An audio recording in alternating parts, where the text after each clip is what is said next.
All right, what's going on, traders? Thanks for checking out this video. My name is Travis from Master the Market, and I wanted to kind of break down some of the action that we saw today in the stock market. We've seen the volatility kind of continue over the past couple of weeks and followed into today as well. Overall, we saw the Dow close down 0.68%, NASDAQ closed down 1.23%, and then the S&P 500 closed down 0.72%. So there's obviously still a lot of indecision and concerns in the market. A lot of that having to do with inflation, a lot of that having to do with the whole Russia and Ukraine situation. And then on top of that, we've seen a lot of stocks lately that have been reporting their earnings, and the earnings have been negative. Obviously, that is going to kind of drag down the market as well. So anyway, I'm just going to break down a few of those examples here before we start talking about some things that also happened in the small cap market today. So first, let's take a look at the stock PLTR. PLTR had a big sell-off after their earnings report. We could see that they reported a Q4 EPS of 2 cents, missing the estimate of 4 cents per share. Obviously, they were not quite up to expectations and estimates, and the stock, of course, had a big sell-off because of that. We saw PLTR fall from about $14 per share down to now hitting a low today of $10.57 per share. And on top of that, another big thing that had to do with this stock selling off is one of the large investors of this company has been Cathie Wood, who announced that she has sold $56 million worth of shares after their earnings did not quite live up to expectations. So obviously, anytime there is a big investor in a company selling shares, that is a bearish sign for the stock. And I personally would expect PLTR to continue to the downside in the next couple of weeks until it maybe finds some support and starts to rebound to the upside. Now, another example is actually Roku, ROKU. Roku also just reported their earnings. Obviously, we see that Roku had a big gap down on the daily chart as well. And actually, we were kind of able to nail this today in the Market Master group because in the trade plans last night, one of the things that I said for Roku is that the reaction from the earnings report, of course, has been very negative. And there's been a ton of stocks lately that have gapped down, briefly spiked at the market open, and then faded back down through the rest of the day. So I was kind of just expecting something similar to happen today with Roku. And if we take a look at the intraday chart, we see, of course, it is gapping down in pre-market. It has that morning spike for us to short sell into. Hits a high of about $116 per share, and then falls all the way down to $102.60. So essentially what this is pretty much just a gap and go trade, only instead of buying a stock that's gapping up, you're looking to short sell a stock that is gapping down. And this has been a really common theme lately with stocks that have been reporting their earnings.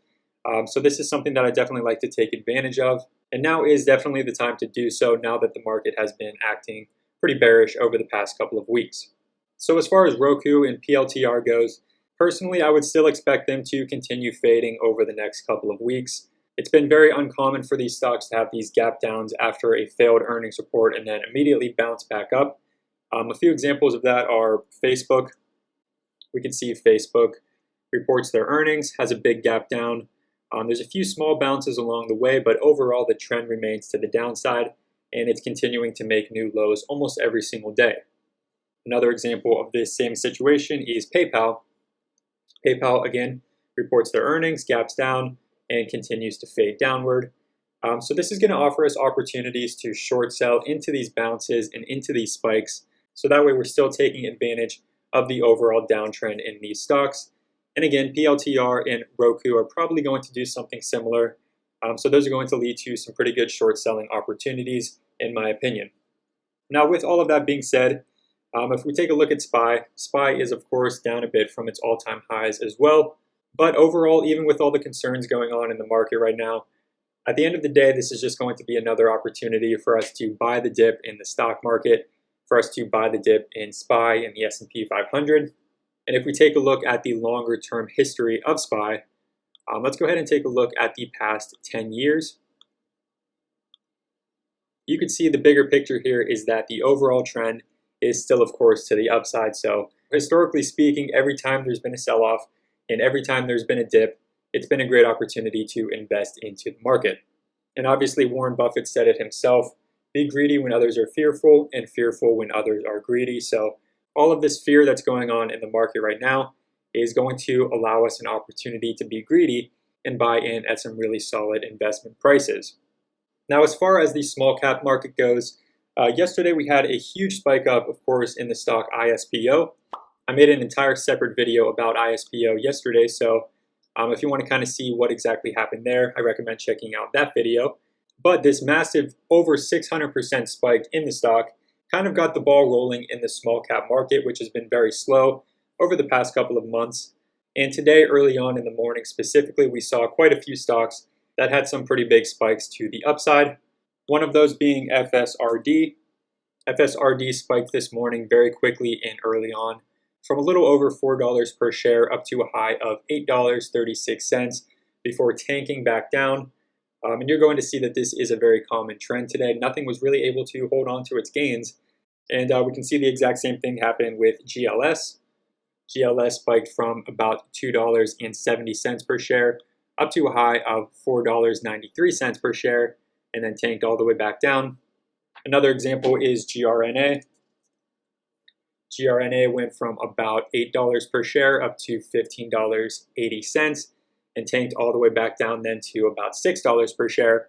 So obviously we can see that not only a lot of indecision and concern is happening in the overall large cap market, but it's kind of following into the small cap market as well. Not many stocks are able to hold on to their momentum at the time, and just about every time we see a big spike up, there are plenty of sellers into that spike that push the price of the stock straight back down. So personally, again, going into the next week, I'm going to kind of be a little bit short biased. I'll be looking to short sell into spikes, both with large cap stocks and with penny stocks. And I'll most likely remain short biased until things start to kind of change, until we see SPYs start to recover, and until we start to see some penny stocks that are able to hold on to their gains and not come crashing back down as soon as they spike up. With that being said, one example of a stock that actually has been able to hold on to some gains pretty well is Hook, H-O-O-K.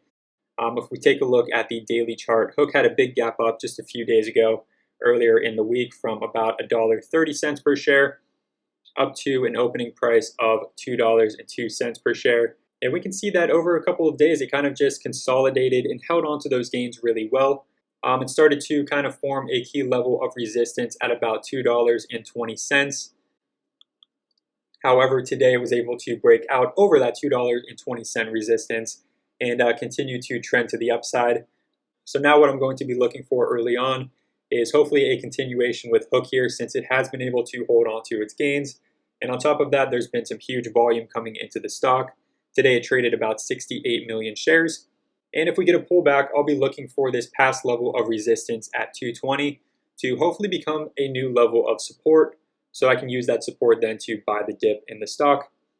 And of course, if it does end up breaking down below that, there also appears to be some pretty strong support at about $1.80 per share, which can offer us, again, another opportunity to buy the dip.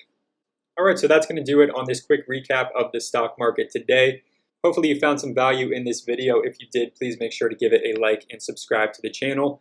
And if you want to learn more about day trading, swing trading, and long-term investing, and come join us in our chat, make sure to check out my website, Master the Market, which will be the first link down below in the description. But anyway, thank you again for watching. I hope you enjoyed, and good luck with your trading.